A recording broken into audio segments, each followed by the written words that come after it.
সূরা ফাতিহা বুকে হাত দিয়ে পড়লে 7 দিনে কি ফলাফল পাবেন জানলে আপনি অবাক হয়ে যাবেন।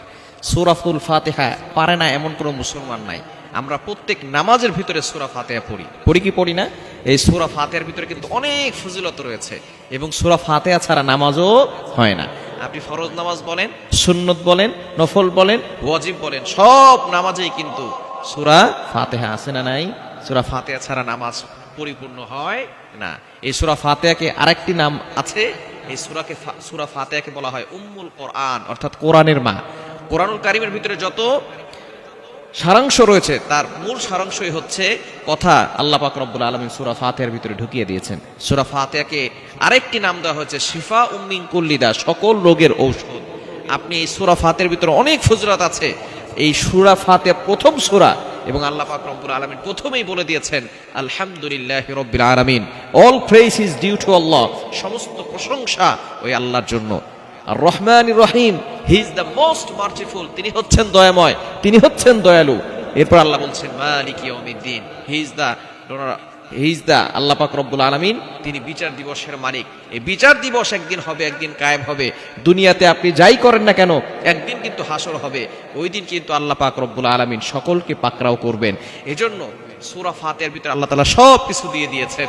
সূরা ফাতিহা এমন একটি সূরা যে সূরার ভিতরে আল্লাহ তাআলা শিফা দিয়েছেন। আপনি এই আমলটা যদি করতে পারেন 7 দিনের ভিতরে ভালো একটি ফলাফল পাবেন। আমলটি হচ্ছে আপনি যখন রাতের বেলা ঘুমাবেন 3 বার দুরূদ শরীফ পড়বেন, এরপরে 3 বার ইস্তেগফার পড়বেন। দুরুদের ভিতরে সর্বশ্রেষ্ঠ দুরুদ হচ্ছে দুরুদ ইব্রাহিম, যেটা আমরা নামাজের ভিতরে পড়ি। আল্লাহুম্মা সাল্লি আলা মুহাম্মাদ ওয়া আলা আলি মুহাম্মাদ কামা সাল্লাইতা আলা ইব্রাহিম ওয়া আলা আলি ইব্রাহিম ইন্নাকা হামিদুম মাজিদ।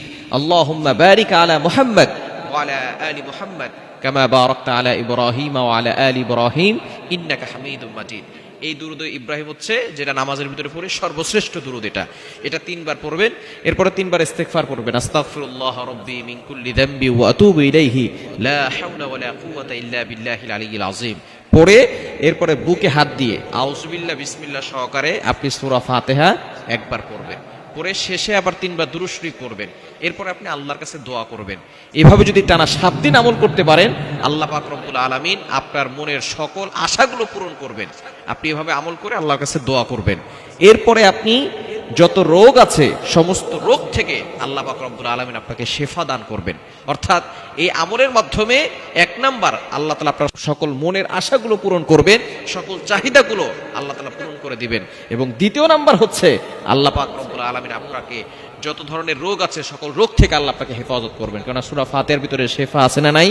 আপনি একিনের সাথে আমল করেন, বিশ্বাস করে, বিশ্বাস অন্তরে রেখে আল্লাহর প্রতি বিশ্বাস রেখে আমল করেন, অবশ্যই ভালো ফলাফল পাবেন। এজন্য সূরা ফাতিহার ভিতরে আল্লাহ পাক রব্বুল আলামিন, এটা কেমন যেন একটা দোয়া, আমরা শেষে আমিন গায়রিল মাগদুবি আলাইহিম ওয়ালাদ দাল্লিন আমিন বলি কি বলি না? সুতরাং এই সূরা ফাতিহাটাই হচ্ছে একটা দোয়া। এখানে আল্লাহর প্রশংসা আছে এবং নিজের জন্য আপনি দোয়া করতেছেন।